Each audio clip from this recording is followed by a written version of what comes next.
warahmatullahi wabarakatuh. Kali ini kita akan membaca buku Muhammad Ismail Hero edisi pertama. Buku ini adalah twin book, satu buku memiliki dua judul, Anak Yatim yang Dicintai dan Berbakti kepada Orang Tua dan Mencintai Anak Yatim.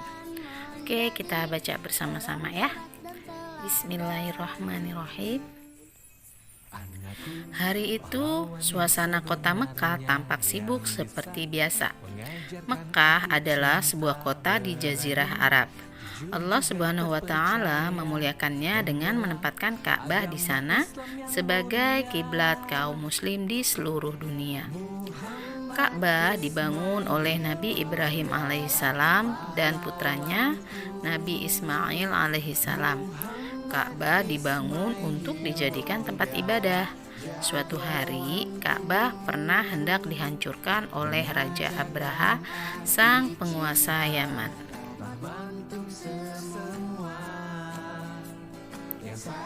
Abraha al-Ashram datang membawa pasukan perang dengan mengendarai kuda dan gajah yang sangat besar.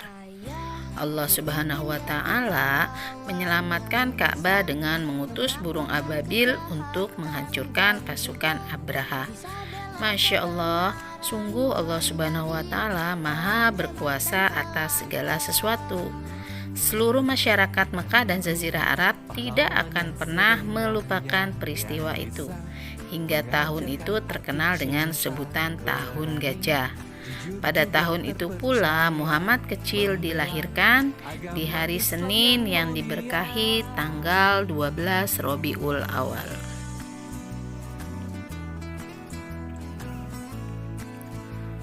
Muhammad kecil lahir dari bunda yang mulia, Bunda Aminah.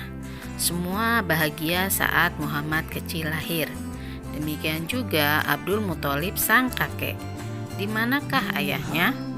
Ayah Abdullah, putra tersayang kakek Abdul Muthalib, tidak sempat melihat putra tercintanya. Ayah Abdullah wafat saat Muhammad kecil masih 2 bulan di perut bunda.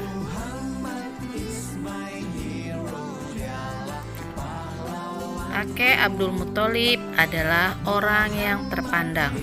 Beliau berasal dari Bani Hashim, suku terbaik kaum Quraisy. Kakek Abdul Muthalib memiliki 10 anak laki-laki. Di antaranya adalah ayah Abdullah. Muhammad kecil adalah hadiah terindah yang diterima kakek Abdul Muthalib setelah ayah Abdullah meninggal.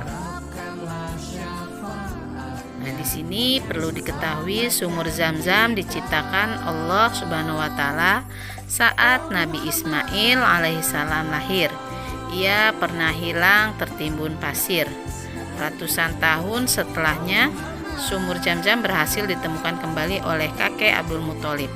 Kemudian airnya digunakan untuk menjamu para jemaah haji. Kebiasaan masyarakat Arab saat itu adalah memberikan bayi yang baru lahir untuk disusukan oleh orang lain selain bundanya, agar anak-anak tumbuh besar di perkampungan Baduy di luar kota Mekah yang masih terjaga kemurnian bahasa dan tutur katanya. Hari itu, rombongan kaum Bani Sa'ad datang ke Mekah untuk mencari bayi yang siap disusui. Mereka mengharapkan bayaran yang layak. Mereka pula dengan membawa bayi pilihan mereka. Bunda Aminah bersedih karena tak ada seorang pun yang mau membawa putranya itu, karena putranya adalah anak yatim yang tak memiliki ayah.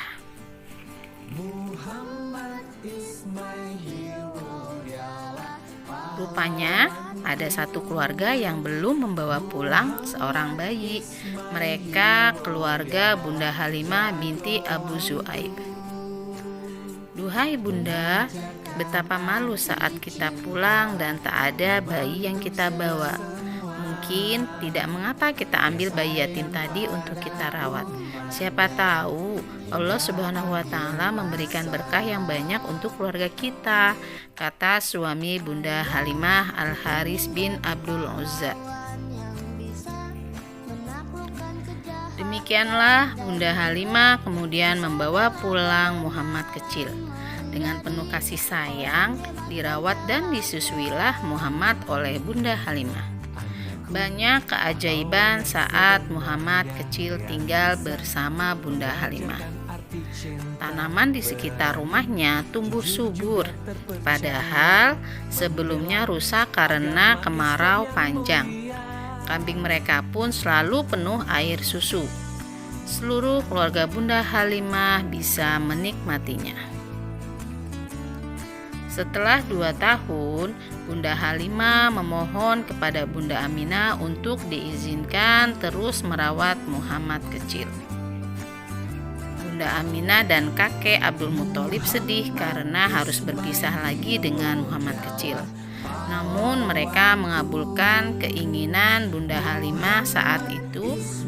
Kota Mekah sedang dilanda wabah cacar. Mereka tidak mau Muhammad kecil tertular. Nah, di sini harus kita ketahui, Bani Sa'ad adalah daerah yang lingkungannya masih alami, udaranya segar dan sinar mataharinya melimpah. Wajarlah jika Muhammad kecil tumbuh sehat, kuat, dan gagah. Bahkan menurut Bunda Halimah, Muhammad kecil sudah bisa berbicara dengan baik dan jelas sebelum berusia 9 bulan. Selain Muhammad kecil, paman Hamzah bin Abdul Muthalib juga disusukan pada Bani Sa'ad. Saat berusia 5 tahun, Muhammad kecil dikembalikan kepada Bunda Aminah. Kebahagiaan tinggal dengan bunda yang sangat dicintai ternyata hanya sebentar.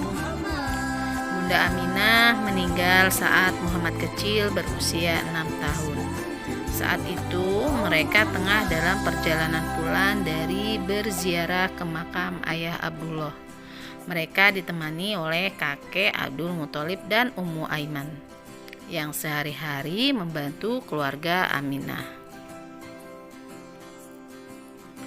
Muhammad kecil kemudian tinggal bersama kakek Abdul Muthalib. Semua penduduk Mekah tahu betapa kakek Abdul Muthalib sangat menyayangi cucunya. Lagi-lagi Muhammad kecil berduka, kakek yang melindunginya meninggal dunia saat baru 8 tahun. Sesuai dengan pesan kakek, Muhammad kecil kemudian tinggal bersama pamannya, Paman Abu Thalib. Sungguh luar biasa kehidupan Muhammad kecil. Perlu kita ketahui, ketika hamil bayi Muhammad, Bunda Aminah tidak merasakan kesusahan sebagaimana para wanita pada umumnya. Kehamilan terasa ringan. Saat lahir, Muhammad kecil digendong oleh kakek Abdul Muthalib ke Ka'bah. Sang kakek berdoa dan bersyukur kepada Allah Subhanahu wa Ta'ala. Muhammad dihitan pada hari ke-7 sebagaimana tradisi bangsa Arab. Ibu susu pertamanya adalah Suwaibah yang juga menyusui Hamzah bin Abdul Muthalib. Jadi Hamzah bin Abdul Muthalib adalah paman sekaligus saudara sesusu Rasulullah Muhammad SAW.